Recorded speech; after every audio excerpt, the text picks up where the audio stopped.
संपात सहभागी झाल्यावर कारवाई होणार आहे.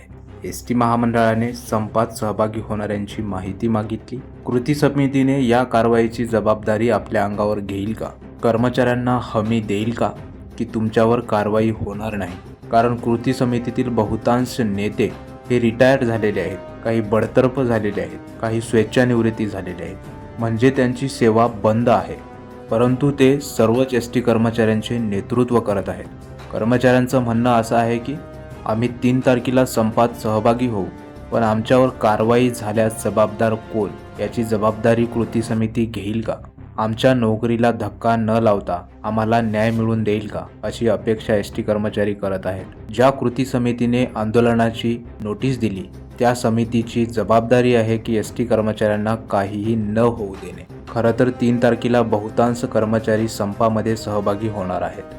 जर कृती समितीची वाटचाल चांगली वाटली तर कृती समितीला शेवटपर्यंत साथ मिळणार आहे, आणि जर कृती समितीची वाटचाल शंकास्पद वाटली तर ते सर्व कर्मचारी आक्रमक होऊन संघटना विरहित 2021च्या संपासारखे उद्रेक करणार आहेत. कारण तिकडे 5 दिवसापासून एसटी कर्मचारी सच्चिदानंद पुरी उपाशीपोटी सर्व एसटी कर्मचाऱ्यांसाठी लढतोय.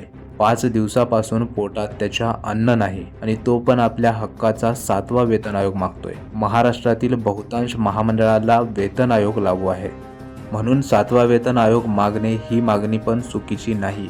परंतु कृती समितीने यावेळी त्या मागणीला बाजूला ठेवले तर ठेवले, पण एसटी कर्मचाऱ्यांचे पगार सरकारी कर्मचाऱ्यांएवढे झाले पाहिजे ही मागणी तरी लावून धरून एसटी कर्मचाऱ्यांना यावेळी तरी न्याय द्यावा.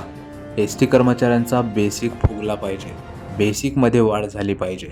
हे एकच ध्येय डोळ्यासमोर ठेवून कृती समितीने काम करावे, आणि सर्वच एसटी कर्मचाऱ्यांनी कृती समितीकडे लक्ष द्यावे, जेणेकरून तुमचा यापुढील काळात विश्वासघात होणार नाही.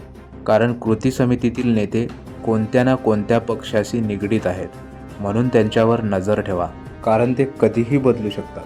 मित्रांनो, व्हिडिओ आवडल्यास लाईक तर करूच शकता. धन्यवाद.